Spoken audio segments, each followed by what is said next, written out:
সুপ্রিয় দর্শক, আমি মুস্তফা দানির স্বাগত জানাচ্ছি সম্পাদকীয়তে। আমাদের আজকের আলোচ্য বিষয় উত্তাপহীন নির্বাচন, আর এই নিয়ে আলোচনার জন্য আমাদের স্টুডিওতে উপস্থিত আছেন আমার পাশেই ডক্টর সাদাত হোসাইন, সাবেক মন্ত্রিপরিষদ সচিব এবং পিএসসির সাবেক চেয়ারম্যান। মাঝখানে আছেন মুনিরা খান, প্রেসিডেন্ট ফেমা, এবং ওই প্রান্তে আছেন ডক্টর তোফায়েল আহমেদ, স্থানীয় সরকার বিশেষজ্ঞ। তবে আলোচনা শুরুর আগেই চলুন দেখে নিই এখন পর্যন্ত শীর্ষ সংবাদগুলো। বিজয়ী স্বাধীন বাঙালি জাতি বিরোধী দলীয় নেতার পছন্দ নয়, এই কারণেই পাকিস্তানের নিন্দা প্রস্তাবে মুখ খোলেননি, মন্তব্য প্রধানমন্ত্রীর।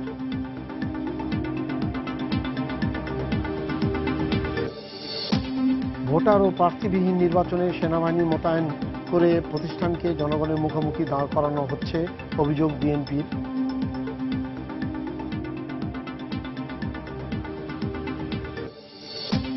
রাজধানীর গোবিবাগে এক বাড়িতে 6 জনকে গলা কেটে হত্যা, নিহতদের একজন নিজেকে পীর বলে পরিচয় দিতেন।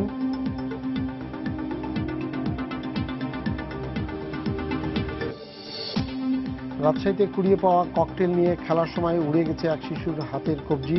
ঢাকা ও চট্টগ্রাম থেকে পরিত্যক্ত 47টি বোমা উদ্ধার।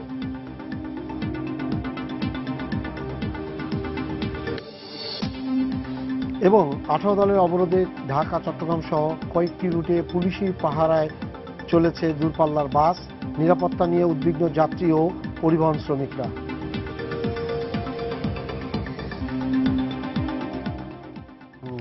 প্রথমেই সাদা স্যারের কাছে একটা জিনিস জিজ্ঞাসা করি, সেটা হলো যে 5ই জানুয়ারির যে নির্বাচন, এর মধ্যে ইতিমধ্যে বিনা প্রতিদ্বন্দ্বিতা 154 জন নির্বাচিত হয়ে গেছে, তার মানে অর্ধেকেরও বেশি কিন্তু এখন নির্বাচিত। হ্যাঁ, মানে সরকারিভাবে নির্বাচন সিম্পল মেজরিটি হয়ে গেছে, তার মানে 146টা আসনে নির্বাচন হবে। এই অবস্থা, এই নির্বাচনটাকে আপনি কিভাবে দেখছেন? তার মধ্যে আরো একজন আপনারা বললেন মারা গেছেন আজকে, কোন একজন ক্যান্ডিডেট, সুতরাং 145টার মতো হবে। তো এটা তো মনে হচ্ছে যে এক হলো যে আপনার প্রার্থীবিহীন নির্বাচন হয়ে যাচ্ছে।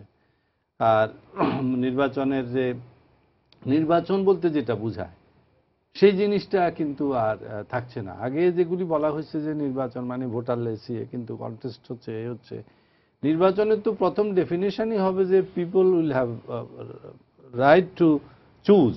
তারা দুইজন থাকবে, আর কিছু না থাকলে হানার মাধ্যমে একজন ক্যান্ডিডেট থাকবে, একজন না থাকবে, না ভোট থাকবে, তাও তার একটা চুজ করার ইয়ে থাকবে। এখানে তার সে আর সুযোগই পাচ্ছে না, আর কোনো তার নির্বাচন কেন্দ্রেই যাবে না। সুতরাং আমরা সেদিন হিসাব করি, আমি বলেছিলাম একটা জায়গায় যে হিসাবে দেখা যাচ্ছে যে 9 কোটি কতর মধ্যে 4 কোটি 60 লক্ষর মতো লোক ভোটার, 4 কোটি 60 লক্ষর মতো ভোটার ভোটদানেরই সুযোগ পাবে না। সে ফর অল প্র্যাকটিক্যাল পারপাস ডিসএনফ্রাঞ্চাইজড হয়ে যাচ্ছে। আর যদি এটা মানুষের হিসাবে প্রপোর্শনে আনেন তাহলে হয় 8 কোটি 20 লক্ষ, যদি 16 কোটি ধরেন তাহলে 8 কোটি 20 লক্ষ। তো এটা একটা খুবই অস্বাভাবিক ব্যাপার, আর কিছু না হলে খুবই অস্বাভাবিক ব্যাপার। এবং এটাকে কি ধরনের নির্বাচন বলবেন বা অ্যাটল নির্বাচন বলা হবে কিনা, এটা নিয়ে যথেষ্ট তর্ক বিতর্কের অবকাশ আছে। আর বাকি থাকছে 145টা এখন, কারণ একজন মারা গেছে বলছেন। তো এখানে অনেকগুলি ডিস্ট্রিক্টে কিন্তু নির্বাচন হবে না আমার যতদূর মনে হয়। আমি যেটা ইয়ে করে দেখি, যেমন গাজীপুরে পুরো ডিস্ট্রিক্টে কোনো নির্বাচন হবে না। 4টা সিট বোধ হয়, 4টা সিটি, বেশি সিট মনে হয় না গাজীপুরে 4টা সিট, একটা কমে, আগে 5টা ছিল, একটা কমিয়ে দিছে আপনার। এবং 4 জনের মধ্যে আপনার ইয়ে হয়ে গেছে আপনার রাসেল, রহমত আলী, তারপরে মোজাম্মেল, আর কি বলে ওই যে চুমকি, এই 4 জন হয়ে গেছে। সিমিলারলি মাদারীপুর, বোধহয় শরীয়তপুর, অনেক জায়গাতেই কিন্তু আর নির্বাচন জেলাগুলিতে হবে না, জেলাতেই যাওয়ার আর দরকার হবে না। আর কয়েকটা জেলা আছে বোধহয়, একটা কি দুইটা কনস্টিটিউন্সিতে হবে। ইভেন ঢাকা সিটিতে বোধহয় কয়েকটা মাত্র ইয়েতে হবে। তো এতে নির্বাচনটা আপনি হয়তো একটা ড্রিলের মধ্যে দিয়ে চলে যাবে, যে নির্বাচন বলতে পারবে যারা দেখাতে চায়, শাসক জোট হয়তো বলবে যে হ্যাঁ নির্বাচন হয়েছে, এত সিট হয়েছে, এত হিসাব নিকাশের ইয়ে হবে, হিসাব নিকাশের নির্বাচন হবে। কিন্তু আসলে যেটা নির্বাচন বলতে আমরা যেটা বুঝি, সাধারণভাবে গণতান্ত্রিক নির্বাচন বলতে যেটা বোঝায়, সেটা আর হচ্ছে না। আচ্ছা মুনির আপা, আপনারা তো এই ইলেকশনের এই ইয়েগুলো নিয়ে কাজ করেন, মনিটরিং করেন, আপনাদের প্রস্তুতি কি আছে এই ধন্যবাদ। নির্বাচনকে ঘিরে? আপনাদের কোনো প্রস্তুতি আছে বা আপনারা কোনো কিছু মনিটরিং করার সুযোগ পাচ্ছেন আহ, ডিস্ট্রিক্টগুলোতে, জেলাগুলোতে? ধন্যবাদ। আসলে আমরা যারা নির্বাচন পর্যবেক্ষণ করি তাদের কাজ কিন্তু নির্বাচনের শিডিউল ঘোষণা করার সঙ্গে সঙ্গে কাজ শুরু হয়ে যায়। যেমন আমাদের নির্বাচন দেশে বিদেশে আন্তর্জাতিকভাবে হোক দেশীয়ভাবে পর্যবেক্ষণ যারা করি তাদের কিন্তু একটা নির্বাচনের আগে একটা বিধিমালা থাকে। কিন্তু আমাদেরও কিন্তু যেমন আমাদের মানে সিটিজেন্স অর্গানাইজেশনেরও কিন্তু একটা কোড অফ কন্ডাক্ট আছে। সে কোড অফ কন্ডাক্ট অনুযায়ী মানে এইটা আমরা করি। আপনি দেখবেন যে আমার কাছে একটা বই আছে, সে বইটার ভিতরে code of conduct for non partisan citizen election observers and monitors, এটাকে আমাদের ফলো করতে হয়। এবং এটাতে এন্ডোর্স যখন এটাতে ইউএনএতে করা হয়েছে নিউ ইয়র্কে 2012 সালের এপ্রিলের 3 তারিখে। সেখানে আমরাও ফেমাও এখানে এন্ডোর্স করেছে, ঢাকার কয়েকটা জেলা। এর জন্য যে আমাদের যে নিয়ম কানুনগুলি মেনে চলতে হয় সেটার মধ্যে একটা বড় নিয়ম হচ্ছে যে আমরা যে অবজারভারদের পাঠাবো সে অবজারভারদের সম্পূর্ণ সুশিক্ষিত হতে হবে, সুশিক্ষিত অ্যাবাউট ইলেকট্রাল লজ। তারা ইলেকট্রাল লজ সম্বন্ধে জানবেন, তারা ভোটারদের সম্বন্ধে অ্যাওয়ারনেস সম্বন্ধে জানবেন, ভোটারদের অ্যাওয়ারনেস করার সম্বন্ধে তারা জানবেন, এবং যারা আমাদের ক্যান্ডিডেট সে ক্যান্ডিডেট কিন্তু সম্বন্ধে তাদের সম্পূর্ণ তথ্য জানা থাকবে এবং আমরাই তাদের ট্রেনিং দিব। তারপরেও লাস্টলি আমাদের যে চেকলিস্ট অনুযায়ী সেই অনুযায়ী তারপরে তারা ইলেকশন দেখবেন। কারণ এই তাদের পর্যবেক্ষণের উপরে কিন্তু আমাদের ফেমা কিংবা অন্যান্য অর্গানাইজেশনের সম্পূর্ণভাবে ক্রেডিবিলিটি নির্ভর করে, এবং দেশে এবং বিদেশেও আমাদের এই ক্রেডিবিলিটিটা মানে ছড়ানো থাকে। যে জন্য আমরা অন্যান্য দেশে অনেক, যেমন আমরা ফেমার থেকে আমি নিজেও অন্যান্য অনেক দেশেও ইলেকশন অবজারভেশন করতে গেছি। এটা ডিপেন্ড করে আমাদের ক্রেডিবিলিটির উপরে। কিন্তু এবার ইলেকশন করতে যেয়ে আমরা আমাদের যে অবজারভার আছে অত্যন্ত দুঃখের সঙ্গে জানাচ্ছি যে আমাদের লং টার্ম অবজারভারদের তো কখনোই মানে এই মানে কন্টিনিউয়াস অবরোধের কারণে আমাদের লং টার্ম অবজারভারদের আমরা ট্রেনিং দিতে পারিনি। তো এরা ট্রেনিং নিয়ে যে আবার শর্ট টার্ম অবজারভারদের ট্রেনিং দেওয়ার কথা ছিল সেটা আর এখন তো করবার প্রশ্নে উঠেছে না, সময়ও প্রায় শেষ হয়ে আসছে। আর একটা জিনিস ইলেকশন মনিটরিংটা কি করে হবে? সেটাই তো আমাদের নিজেদের যে একটা নিয়ম আছে কোড অফ কন্ডাক্টের, সেটাও আমরা কিছু মানতে পারছি না। তাছাড়া যদি আমরা ভলান্টারিলি কিছু করি আদার দ্যান দ্যাট, সেটাও ট্রেনিং না দিয়ে তো আমি আমার কোনো অবজারভারকে পাঠাবো না কোথাও ট্রেন করতে। কারণ তাদের উপরে অবজারভেশনের উপরে নির্ভর করছে যে রিপোর্ট, সেটা আমার ক্রেডিবিলিটি, ইলেকশনের ক্রেডিবিলিটি। আমি ইলেকশনকেও আমি ছোট করতে চাই না এবং আমার অর্গানাইজেশনকেও আমি ছোট করতে চাই না। সেই জন্য আমার এই পর্যন্ত যেটুকু করার কথা ছিল সে পর্যন্ত আমরা যেতেই পারিনি। বলা যায় যে আপনাদের যে আপনি বললেন উত্তাপহীন একটা ইলেকশন, আমার উত্তাপহীন অবজারভেশনও চলছে। মানে কোনো কিছুই আমরা এখন পর্যন্ত সেভাবে যেতে পারছি না। উনি কিন্তু ওনার অবজারভেশনে মানে ওনাদের যে পর্যবেক্ষক দল বা ওনাদের কিন্তু প্রস্তুতি আসলে নাই। উনি বলছেন যে অবরোধ একের পর এক অবরোধে ওনারা যে লং টার্ম যে পর্যবেক্ষক দল থাকে, অবজারভার থাকে, তাদেরকে ট্রেনিং দিতে পারেনি। তারা যে কোনো জায়গায় ট্রেনিং দিবে সেটাও হয়নি। তাহলে অবজারভেশনের বিষয়টা কোন জায়গায় থাকছে? অবজারভেশনের তো কোনো বিষয়ই নাই। অবজারভেশন কখন করতে হয়? যখন নির্বাচন হয় তখন করতে হয়। এখন তো এটা মোটামুটি সিলেকশন, ভাগবাটোয়ারা, এটা একটা আপোষে একটা প্রতিযোগিতা। সে ওখানে অবজারভেশনের কিছু নাই। অবজারভেশন একটাই যে নির্বাচনটা এটা একতরফা নির্বাচন, এটার জন্য আর অবজারভার দরকার নেই আসলে। আর আরেকটা জিনিস হচ্ছে অবজারভেশনটা যখন করা হতো একটা কনটেক্সট ছিল, এরশাদ পিরিয়ড, এবং তার ওই কনটেক্সটটা অনেক পরিবর্তন হয়ে গেছে। নির্বাচনী আইন কানুন, আমাদের ভোটার সংস্কৃতি, আমাদের এগুলো অনেক পরিবর্তন হয়েছে। এখন দরকার ছিল এগুলোর উপরে খুব সিরিয়াস গবেষণা, কারণ গবেষণার উপাদানগুলো রয়ে গেছে আমাদের। আজকের এবং গতকালকের এবং আগের দিনের পত্রপত্রিকাগুলো যদি দেখেন, ওখানে তো একটা সুন্দর অবজারভেশন এসছে। কে বলছে আপনার উত্তাপে নিরুত্তাপ নির্বাচন? এটা অত্যন্ত চাঞ্চল্যকর তথ্য কিন্তু আপনি পাচ্ছেন। একজন ক্যান্ডিডেট 5 বছরের ব্যবধানে তার সম্পদ কি পরিমাণ বেড়েছে, এই তথ্যটা আপনি পাচ্ছেন তো। কারণ কি এটা? কারণ আইনের মধ্যে একটা বিধান করা হয়েছে 8টা তথ্য দিতে বাধ্য। সেই 8টা তথ্যের মধ্যে যে গত নির্বাচনে যারা জয় হয়েছিলেন তারা যে তথ্য দিয়েছিলেন, এখনো আবার তারা যে স্বতঃপ্রণোদিত যে তথ্য দিয়েছে সেই তথ্যগুলোর মধ্যে যদি তুলনা করা থাকে। হয় তখনই কিন্তু এরকম তথ্য পাওয়া যাচ্ছে। আর আগে দিয়েছিলেন যে তথ্য সেটাও কেউ চ্যালেঞ্জ করে নাই, এখন দিয়েছে যে সেটা যে সত্য কি মিথ্যা সেটাও কোনো চ্যালেঞ্জ হয়নি। তো দুষ্ট লোকরা বলছেন যে না, সম্পদের পরিমাণ আরো অনেক বেশি, এটা হচ্ছে ঘোষিত, অঘোষিত আরো অনেক রয়ে গেছে। সুতরাং এই বিষয়টাই তো নির্বাচনকে খুব চাঞ্চল্যকর করে তুলেছে, উত্তেজনাময় করে তুলেছে, অনেক উত্তাপ সৃষ্টি করেছে যে কাদেরকে ভোট দিচ্ছে, কারা নির্বাচিত হচ্ছে, এরা কারা। এবং তাদেরকে অনেকে হয়তো এলাকায় চিনে না, কিন্তু যখন তার এইসব জিনিস দেখা যাচ্ছে, মামলার রেকর্ড বা মামলা উইথড্র হয়ে যাওয়া অটোমেটিক, একটা বিশেষ পার্টি করার কারণে তার মামলাগুলো নেই, উঠে গেছে, কিন্তু কয়টা উঠে গেল তার তথ্যটা পাওয়া যাচ্ছে। তো এইগুলো কিন্তু খুব ইম্পর্টেন্ট, এটা ভোটার অবজারভেশনের জন্য এবং ভোটারদেরকে অবহিত করার জন্য এই তথ্যগুলো অনেক ইম্পর্টেন্ট। এর মধ্যে বেঞ্চমার্কটা তো ইলেকশন কমিশন, এই যে যে তথ্যগুলো এখন পত্রপত্রিকায় এসছে, এগুলো কিন্তু কেউ কিন্তু মাটি খুঁড়ে বের করে নাই, এগুলো ক্যান্ডিডেটরা ইলেকশন কমিশনকে তাদের নমিনেশন পেপারের সাথে জমা দিয়েছেন তথ্য। এই তথ্যের মধ্যে এই জিনিসগুলো এসছে এবং এগুলো গতবারের যে গত নির্বাচন মানে নবম নির্বাচন, জাতীয় সংসদ নির্বাচন এবং উপজেলা, তৃতীয় উপজেলা নির্বাচন, পরিষদ নির্বাচন, এই নির্বাচনের সমস্ত ক্যান্ডিডেটদের এই তথ্যগুলো কিন্তু সুজন আলাদাভাবে আমরা প্রকাশ করে দিয়েছি। এটা কিন্তু এখন অ্যাভেলেবল, যে কোনো কেউ কিন্তু এখন যে কোনো একটা ক্যান্ডিডেটকে নিয়ে এখন এটা করতে পারেন এখনকার। ডক্টর তোফায়েল, একটা টেলিফোন আছে। আচ্ছা। দর্শক, আপনার পরিচয় দিয়ে প্রশ্ন করুন। হ্যালো, আসসালামু আলাইকুম। ওয়ালাইকুম আসসালাম। হ্যাঁ, আমি মনির কুমিল্লা থেকে বলছি। জি।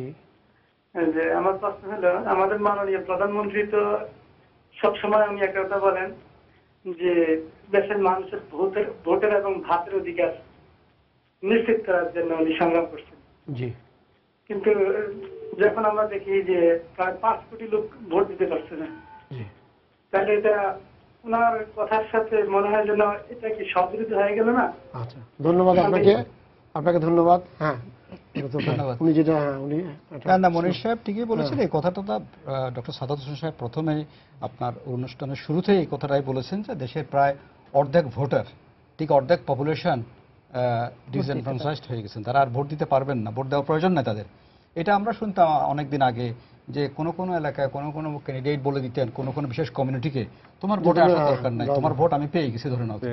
হ্যাঁ, এখন তারা এই যে মনির সাহেব বললেন কুমিল্লাতে ওনার ভোট কিন্তু পেয়ে গেছেন, ওনার না গেলেও চলবে আর কি, আমরা সেই অবস্থায় এসে গেছি।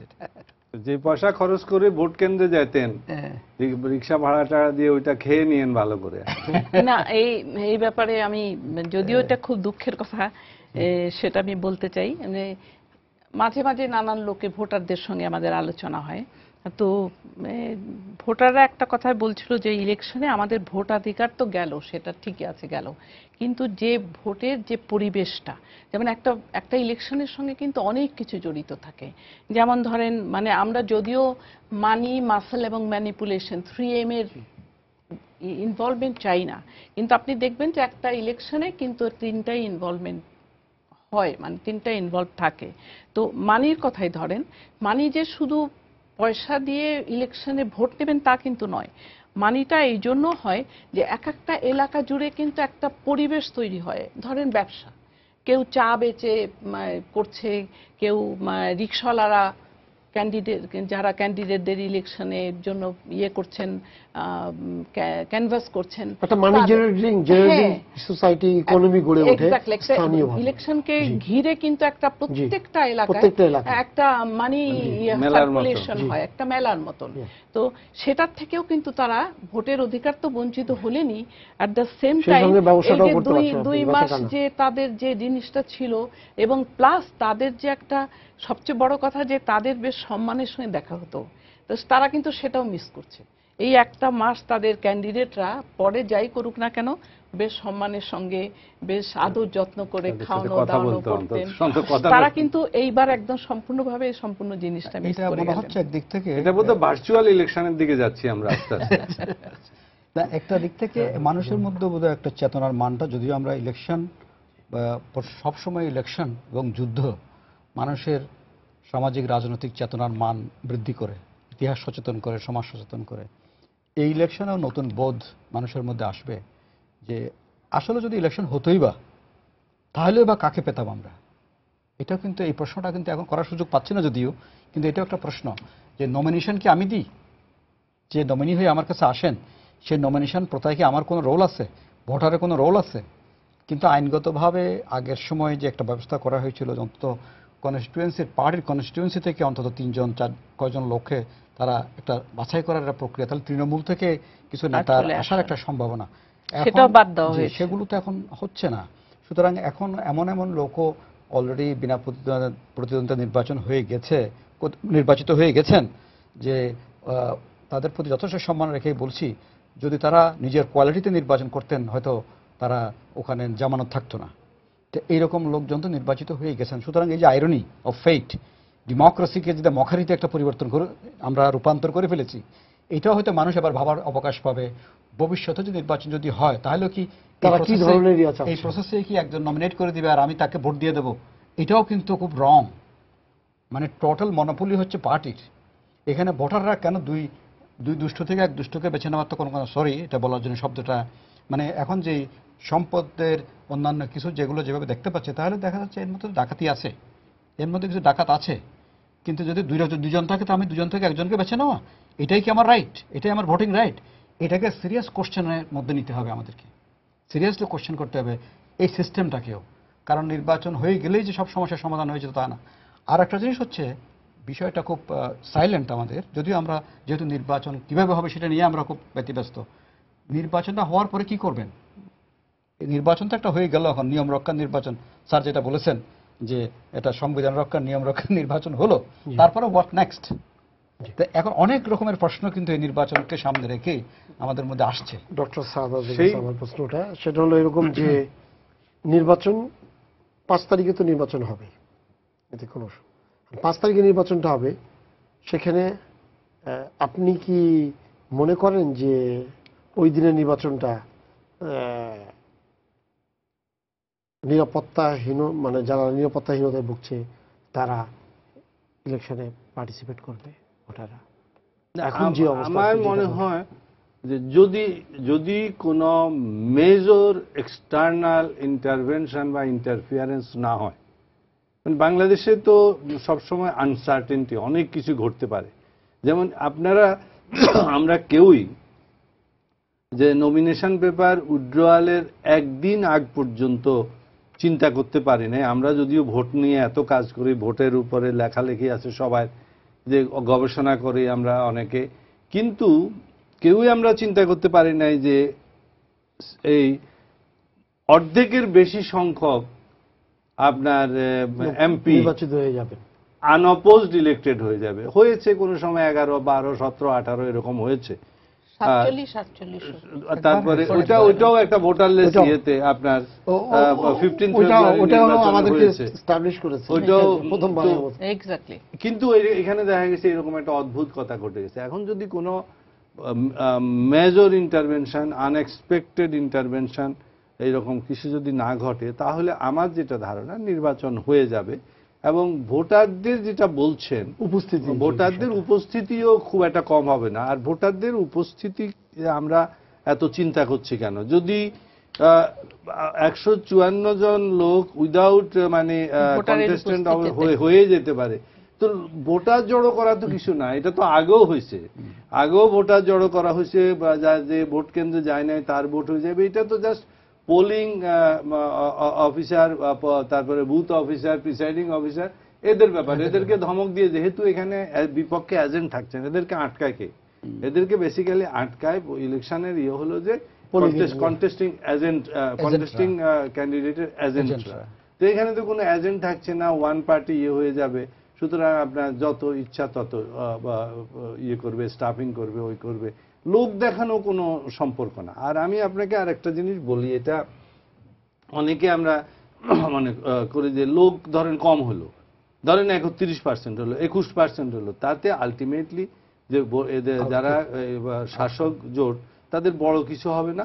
অপোজিশন জোট, যেটা বিরোধী জোট, তারা আবার এই 49% হলেও তারা হইচই করবে, চিৎকার করবে, করবে। ব্যাপারটা হলো এখন দুইটা জোট তারা তীক্ষ্ণ, তীব্র, আপনার কার্যার্থক অর্থাৎ বাস্তব দ্বন্দ্বের মধ্যে আছে। এটা অলমোস্ট আপনি বলতে পারেন এ সর্ট অফ ওয়ার। এবং এই ধরনের এই পাওয়ার গেমে nothing is unfair in the power game. সুতরাং এখানে প্রথম দিকে লজ্জা টজ্জা থাকে। আমরা দেখেছি আগে একজন লোক মারা গেল, এটা নিয়ে গভর্নমেন্ট এম্বারাসড হতো, 5 জন 6 জন মারা গেল, তো গভর্নমেন্ট ফেলই করেছে। কিন্তু তারপরে কিন্তু বিভিন্ন দেশে যেখানে এই ধরনের সিচুয়েশন ইয়ে করে সেখানে দেখেছি মাইন্ড করে না। সেখানে গভর্নমেন্ট বলে যে অত দুষ্কৃতকারী মারা গেছে, অত লোককে হত্যা করা হয়েছে। এবং আমাদের এখানে আমি একদিন টেলিভিশনে একজন লোক বলেছে যে গভর্নমেন্ট ঠিকমতো মেজার্স না দিলে নেওয়ার ফলে মাত্র 113 জন লোক মারা গেছে, মাত্র 113 জন লোক মারা গেছে, মাত্র ইউজ করতো। এখানে হয় কি কয়দিন পরে ওসব লজ্জার শরম থাকে না। বড় কথা হলো এম আই ইন পাওয়ার, এটা আমাকে পাওয়ারে রাখবে কিনা। আর বিরোধী জোট যেটা মনে করে যে তারা যদি ধরেন ভেঙে ভুঙে সব চুরমার করে দিল, আপনার আগুন লাগিয়ে দিল, ওই লাগিয়ে দিল, সব অনেক ক্ষতি হয়ে গেল দেশের। তারা মনে করে যে আমি সরকারকে নামাইতে পারছি কিনা, সেটাই বড়। ওই আপনি এখন গ্রোথ রেট কত হয়েছে, গার্মেন্টসে এক্সপোর্ট কত হয়েছে, আমাদের ফরেন এক্সচেঞ্জ রিজার্ভ কত হলো, তারপরে আপনার ক্রপ ইন্টেন্সিটি কত হলো, এগুলি এখন আর এগুলি এই পর্যায়ে ফ্যাক্টর থাকে না। এগুলি তখন বলে যে যুদ্ধ যখন চলতে থাকে দুই পার্টি বলে আগে আমরা নিজেদের পজিশন ঠিক করিনি, পরে এগুলি ঠিক হবে। সুতরাং ওই লজ্জার শরম যেটা বলেছেন এগুলি কারো কিছু থাকবে না। দুই পার্টি ফাইট করতেছে, বলবে যে যারা বিরোধী দল ধরেন যে এত পোড়ানো এত কিছু এসে যাইতেছে, তারা বলবে এগুলি, প্রথম বলবে আমরা এগুলি করি না, এগুলি অন্যরা করেছে, আমাদের নাম দিয়েছে। 1 2 তারা বলবে যে বড় রকম একটা রেভলিউশনারি কিছু হইতে গেলে, জাতীয় ইয়েতে বড় পরিবর্তন আনতে গেলে কিছু লোক হয়, কিছু রক্তপাত হয়, এটা তারা বলবে। এটা পৃথিবীর সব দেশে, বাংলাদেশও হয়েছে, বাংলাদেশও একেবারে রক্ত কোন রকম ক্ষতি ছাড়া, কোন রকম মানুষের মানে অন্তত আহত না হয়ে, 2-1 জনের মৃত্যু না হয়ে কোনো বড় আন্দোলন হয় না। এরশাদ বিরোধী আন্দোলনও হয় নাই, 69-এর মুভমেন্টও হয় নাই, তারপরে আপনার পরে যেসব মুভমেন্টগুলি আছে সেগুলিও হয় নাই। সুতরাং এগুলি 70-এ বোধহয় 70-তে ইলেকশনের মাধ্যমে হয়েছে, কিন্তু 69 মুভমেন্টও পুড়েছে। 69 মুভমেন্টে তো আমরা একদম রাস্তায়, আমরা তখন ওই সিএসএস পরীক্ষা দিছি, ভাইবা বেরিয়েছি, আবার রাস্তাতে প্রসেশনও করি। 69 মুভমেন্টে এমানে লস্করে বাড়ি পোড়াই দিছি, তারপরে ওর নাম কি শাহবাগের যে বাংলা একাডেমির এটা পড়াই দিছি। এরশাদ বিরোধী আন্দোলনে আল্লাহওয়ালা বিল্ডিং একদম পুড়ে দেয় নাই। সুতরাং এগুলি তারা দিদার বলে একটা ছেলে এজিবি কলোনি তারা জমা করে দিয়েছিল। সুতরাং এগুলি হয়, তারা এইসব কথাবার্তা বলবে। ওই এখানে ক্ষমতার দ্বন্দ্বটাই বড় জিনিস, কে ক্ষমতায় আসতেছে, কিভাবে ক্ষমতা আটকানো হইতেছে, সেটাই আপনার তাদের বড় মানে উদ্দেশ্য, এবং সেটা দিয়েই তারা মেজার করবে তাদের মুভমেন্ট সাকসেসফুল হয়েছে কিনা, অথবা শাসক দল বলবে তাদের স্ট্র্যাটেজি সাকসেসফুল হয়েছে কিনা। আমি আপনি আমাকে কিছু না, আমি বলছিলাম কি যে আপনি এর আগে আপনি যেটা বলেছিলেন যে আপনাদের পর্যবেক্ষণ এরিয়াটাই আসলে এবার কোনো কিছুতে নেই, তাহলে ইউরোপীয় ইউনিয়ন কিন্তু বলে দিয়েছে যে তারা পর্যবেক্ষণ পাঠাবে না, তাদের বিবৃতি বলে দিয়েছে। সেক্ষেত্রে নির্বাচনটাকে আন্তর্জাতিকভাবে কিভাবে হবে, মূল্যায়ন করবে? আমি আপনাকে যেটা আগেই বলেছি যে আমাদের ডোমেস্টিক অবজারভারদেরও যেমন কোড অফ কন্ডাক্ট আছে, তেমন আন্তর্জাতিকভাবেও যারা ইলেকশন দেখে তাদেরও কিন্তু কোড অফ কন্ডাক্ট আছে। তারা সেভাবেই, মানে যেমন ধরেন ইউ আসলো না, তো সেটা তারা সেভাবে দেখেই তারা ইলেকশন অবজারভেশন করছে না।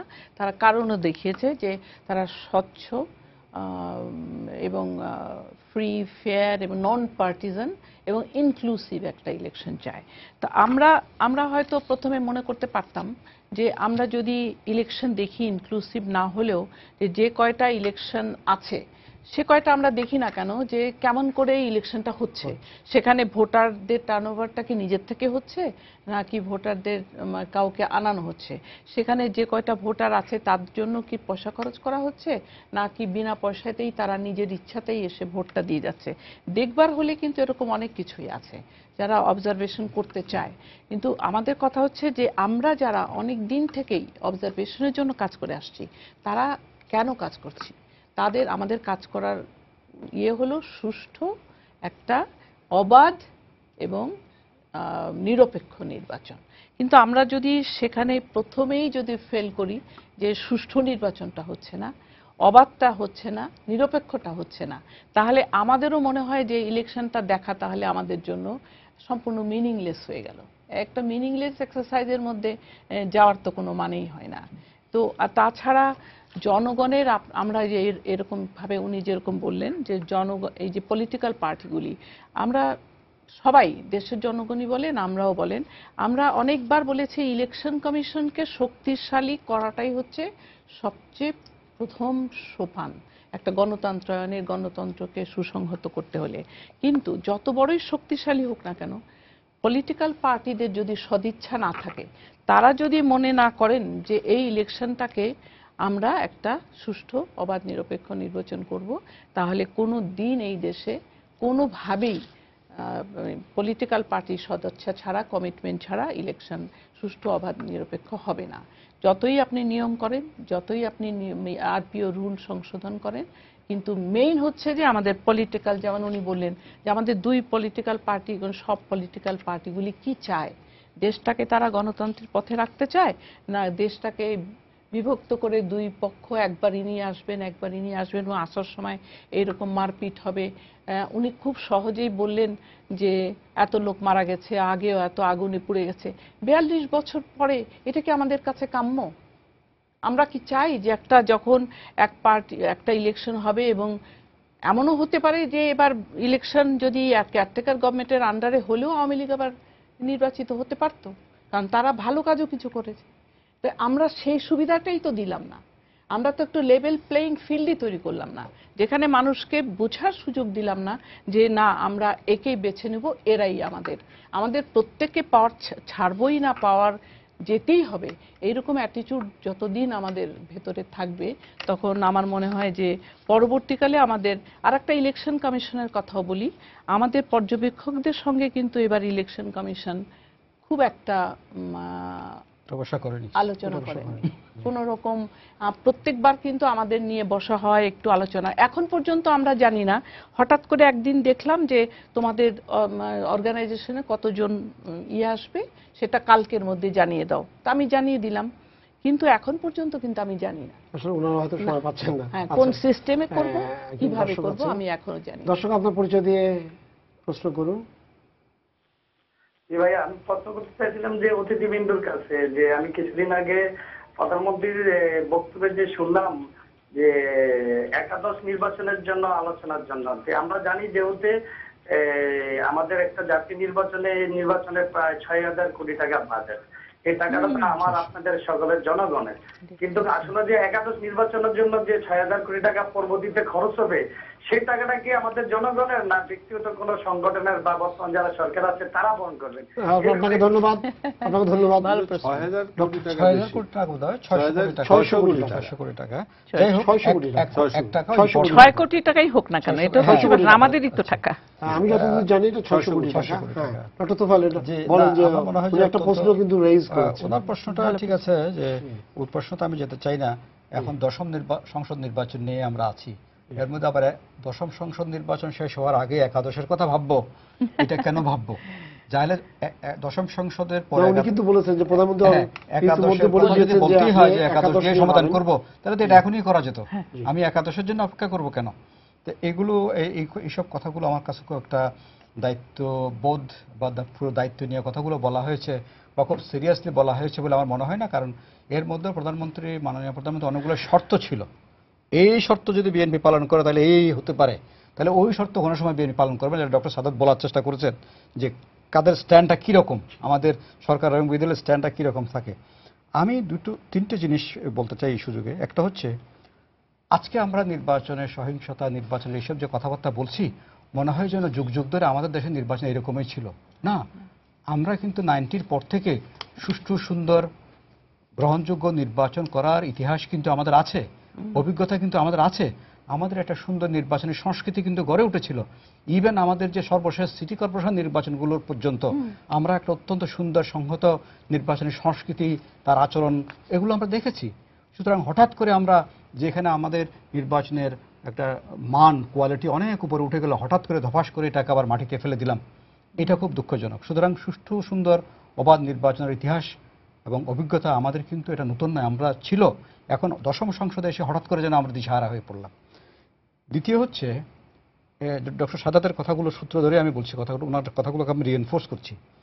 যেইভাবে সহিংসতাকে স্বাভাবিকতায় নিয়ে এসেছি আমরা, সন্ত্রাসকে একটা স্বাভাবিক ঘটনার মধ্যে নিয়ে এসেছি, এই যে মৃত্যু, আজকে জবাই করে একটা বাসায় 5-6 জন লোক হত্যা করা হয়েছে, কেউ বিচলিত হচ্ছে না।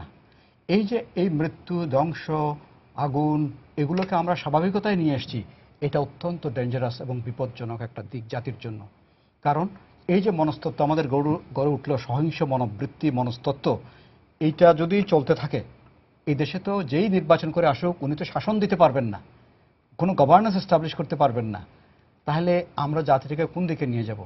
আমরা কি সেই আফ্রিকার এই বিভিন্ন গোত্রের যুদ্ধের দিকে নিয়ে যাব, যে আমাদের রাজনৈতিক দলগুলো তারা কি এই যে বিভিন্ন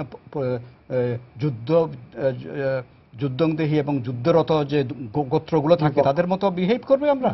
এবং আমাদের যাত্রা কি আস্তে আস্তে কি এই আফগানিস্তান, পাকিস্তানের দিকে, আফ্রিকার দিকে? আমরা তো ওয়েস্টমিনিস্টার ডেমোক্রেসির কথা বলি, ওয়েস্টমিনিস্টার ডেমোক্রেসির চর্চার কথা বলেছি, ইতিহাসের কথা আমরা বলেছি, আমাদের সংবিধান সেভাবে আছে, কিন্তু সংবিধানের নামে আমরা এখন কোন দিকে চলে যাচ্ছি? প্রশ্নটা হচ্ছে ওখানে। কারণ হচ্ছে এখানে তো আমাদের তো এরকম কথা ছিল না।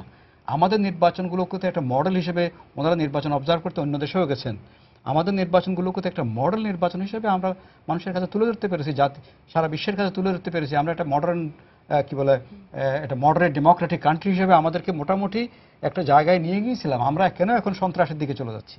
এই প্রশ্নগুলো আমাদের কে করবে এখন? তোফায়েল, আপনার কথা শুনে আমার ওই নজরুলের একটা ইয়েটার কথা মনে পড়ছে, যে বিশ্ব যখন এগিয়ে চলেছে আমরা তখন বসে বিবি তালাকের ফতোয়া খুঁজেছি ফিকহ ও হাদিস কোষে। এখন আমাদের যে এই যে বিশ্ব আগে যাচ্ছে, অন্যান্য দেশেই হচ্ছে, আমাদের এখানে মানে প্রথমে 1-2 জন, তারপরে ডজনে ডজনে, এবং দেখা যাচ্ছে এখন 100 যদি লাশ পড়ছে, আমরা এটাতে কোনো ভ্রুক্ষেপ নাই যে কেন এটা হচ্ছে, কেন ঘরবাড়ি পড়ছে। এই যে বসে একটা সিরিয়াস আলাপ করা নিজেদের মধ্যে, যে আসেন আমরা এটা রিজলভ না, সেগুলো না, আমরা কি করছি, ওই ফতোয়া খুঁজে ওরা ইয়ে করছেন, আমরা শুধু আমরা ব্লেম গেম খেলছি।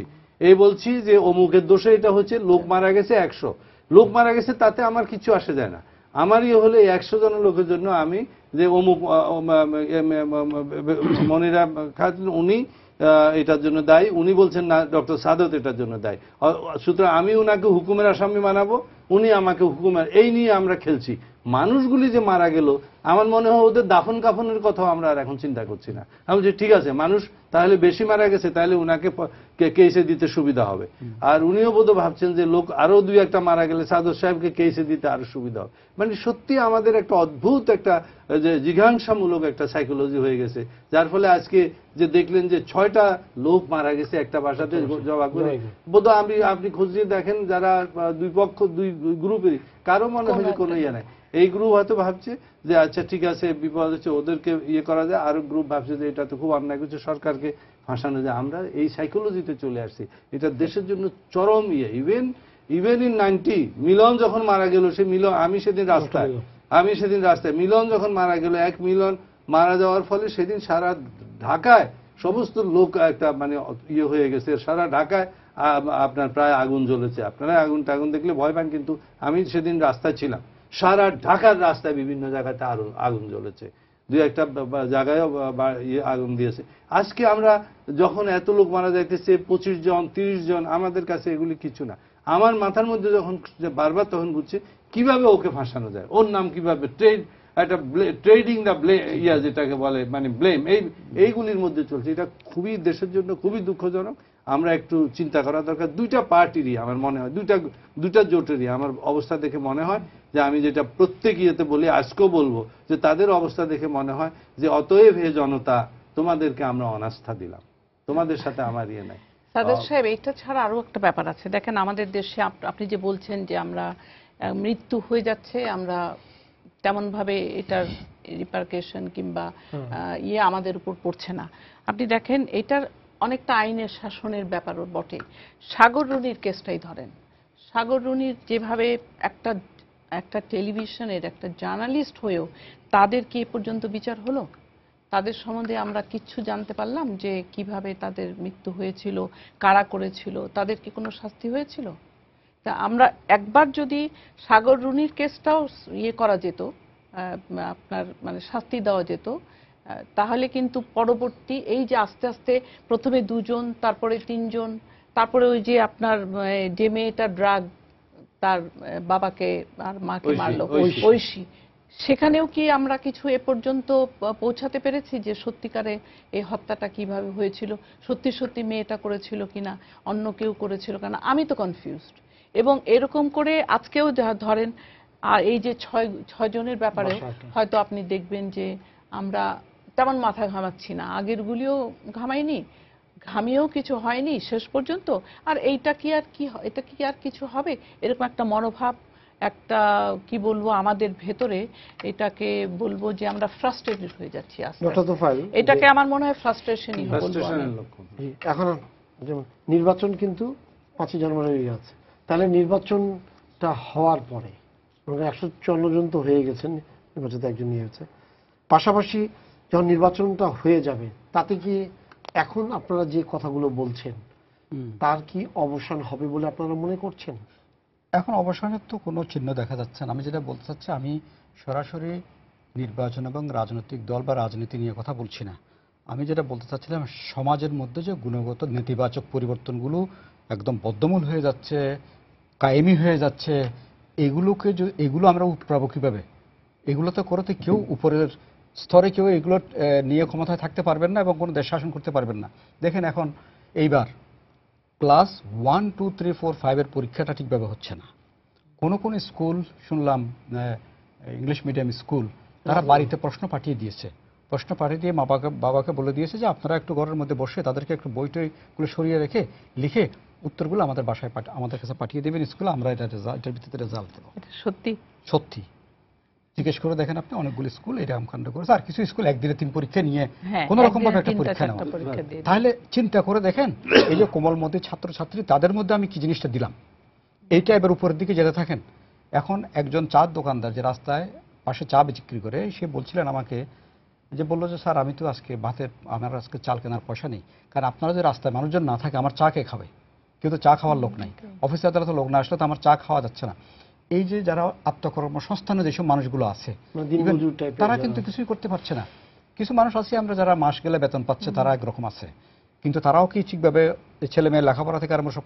আমি বলতে চাচ্ছি, এই যে অবস্থাটা দেশের প্রত্যেকটা মানুষকে বয়স, পেশা, অর্থনৈতিক অবস্থা নির্বিশেষে প্রত্যেকটা মানুষকে স্পর্শ নয় শুধু বাধাগ্রস্ত করছে, ক্ষতিগ্রস্ত করছে, শিশুদেরও নষ্ট করে দিচ্ছে। সেটাই বলছি, একদম বয়স নির্বিশেষে শিশু পর্যন্ত। পরের বার শিশুটা ভাববে যে গতবারই তো ভালো ছিল, পরীক্ষা দেইনি, কি কেমন অফিস আদালতে ঠিকভাবে না যেতে 3 মাস যখন অফিস করছি না ঠিকভাবে, মানুষের অফিস করার একটা মানসিকতা চলে গেছে, এক্স্যাক্টলি কাজ করার।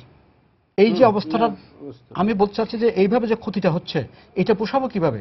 নির্বাচন একটা কোনোদিন হবে। ওইটা তো ফাইল, আপনি যদি এই 2 জোটকে জিজ্ঞেস করেন, শাসক জোট এবং বিরোধী জোট, তারা বলবে এগুলি এখন পরে, যে রাজা বাদশারা যখন রাজ্য জয় করেছে তখন অনেক লোক মারা গেছে পথে, তখন এগুলি দেখার কথা না, তারা এগুলি নিয়ে তখন মাথা কাটাবে না। আর ভাই দানিশ, আপনি যে প্রশ্ন করেছিলেন যে 5ই জানুয়ারির পরে কি হবে, এটা একবারে ক্লিয়ার সুন্দর দেখা যাচ্ছে। 5ই জানুয়ারির পরে আমি বলছি, যদি বাইরের কোনো বড় রকমের শকিং বা এক্সটার্নাল শক যদি না হয়, তাহলে নির্বাচন হয়ে যাবে। নির্বাচন হলে সে যেদিন নির্বাচন হবে, যেদিন গভর্নমেন্ট ফর্ম করবে শাসক দল, এবং সেদিন হরতাল হবে, তারপরে আবার টানা হরতাল হবে। বিরোধী জোট বলবে যে আমরা এই নির্বাচন মানি না, এবং এটা শুদ্ধ না হওয়া পর্যন্ত আমরা আন্দোলন করে যাব। আন্দোলনের বিভিন্ন রকম ডিজাইন হতে পারে, হয়তো একটু বর্তমান ইয়েটা যে ডিজাইন আছে সেটা একটু চেঞ্জ হতে পারে, কিন্তু আন্দোলন চলতেই থাকবে। আর শাসক দল বলবে যে না, নির্বাচন হয়েছে এবং মোটামুটি ভাবে এই গভর্নমেন্টই চলবে। ওই যে একজন মন্ত্রী বলেছেন, কথা নেই বার্তা নেই, এখনো ইলেকশন হয় নাই, সে বলছে 5 বছর থাকবে। অবশ্য তার আরব কলিগ বলছে না, উনি এটা নিজের কথা। এই যে অগ্রিম কথা বলা, এগুলি বলছে যে লোক কি জানে সরকারের, he is not a spokesman, কিন্তু বলে এরকম এক একজন, আমরা এগুলি অনেক দেখেছি, এক একজন এক এক কথা বলবে। বাইরে যেটা হবে, শাসক জোটের যে বন্ধু দেশ আছে বা বন্ধু দেশগুলি যদি থাকে বা মোর দ্যান ওয়ান যদি থাকে, তারা বলবে ঠিকই আছে এই ধরনের নির্বাচন, after all it is democracy. তারা পৃথিবীর এক্সাম্পল চেষ্টা করবে ওইখান থেকে আফ্রিকান দেশ, বিভিন্ন দেশে, যে মোটামুটি এখন চলে, নির্বাচন তো হয়েছে। আর অপোজিশন এবং তার যে বন্ধু দেশ আছে, বন্ধু সংস্থা আছে, তারা বলবে এটা কোনো নির্বাচনই হয় নাই, সুতরাং আমরা মানব না। তখন দেখা যাবে বাংলাদেশে একটা গভর্নমেন্ট হবে, একটা ইনএফেক্টিভ গভর্নমেন্ট হবে, অশান্তিপূর্ণ একটা পরিবেশ থাকবে, কোনো ইমপ্রুভ করবে না, যেভাবে লোক সাফার করছে সেভাবেই করবে, এবং আলটিমেটলি হয়তো দেখা যাবে যে একটা সলিউশন হচ্ছে। তবে আমি আপনাকে একটা কথা, আশার কথা বলে, আমি বিশ্বাস করি মনে প্রাণে যে সারা দেশের লোকের মাথার মধ্যে মনে রেখাপাত করেছে যে নির্বাচন আর একটা সাধারণ জিনিস নয়, নির্বাচনটা সিরিয়াসলি নেওয়া উচিত। 42-43 বছর আমরা এই নিয়ে সিরিয়াস আলোচনা করি নাই, কোনো সিরিয়াস ডিসিশন নেই নাই, যা আসছে গতানুগতিক আলোচনা করছি, এবং এই নিয়ে আলোচনা করবে। এবং তারা চিন্তার জগতে যে আলোড়নের সৃষ্টি হয়েছে, তারপরে টাইমটা শুনলে আপনারা ঘাবড়ে যাবেন। আমি বলবো 15 থেকে 20 বছরের পরে বাংলাদেশে একটা সুন্দর নির্বাচন হবে, সুশাসন প্রতিষ্ঠিত হবে, এবং এইসব শাসক দল অথবা এমনকি বিরোধী দলেরও কেউ এই পুরো সিন থেকে তখন সরে পড়তে বাধ্য হবে। একটা নূতন শক্তি এখানে ইমার্জ করবে, রাজনৈতিক শক্তি, যারা আপনাকে সুশাসন দেবে। বাট 15 থেকে 20 বছর লাগবে। সেটা আমি নেলসন ম্যান্ডেলার লাইভ পড়ছিলাম, সেখানে দেখেছি অনেক বছর চলে গেছে, তারা সহ্য করেছে। গান্ধীর আন্দোলনগুলি দেখছিলাম অনেক বছর, আমাদের সহ্য করতে হবে, 15 থেকে 20 বছর পরে হবে। যেমন 74 সনের দুর্ভিক্ষে সারা দেশের লোকের চিন্তার জগতে একটা আলোড়নের সৃষ্টি হয়েছিল যে এইভাবে বাঁচা যাবে না, গতানুগতিক কৃষি চলবে না, গতানুগতিক জীবনযাত্রা চলবে না, গতানুগতিক আপনার চিন্তাধারা চলবে না। সুতরাং আমরা ওই না খেয়ে উপোস করে মরা মানুষ দেখে আমাদের দেশের সমস্ত লোক চিন্তা করছে নতুন কিছু করতে হবে, এবং তারা সেই যে চিন্তা শুরু করেছে সেটার ফল পেয়েছে 15-20 বছর পরে।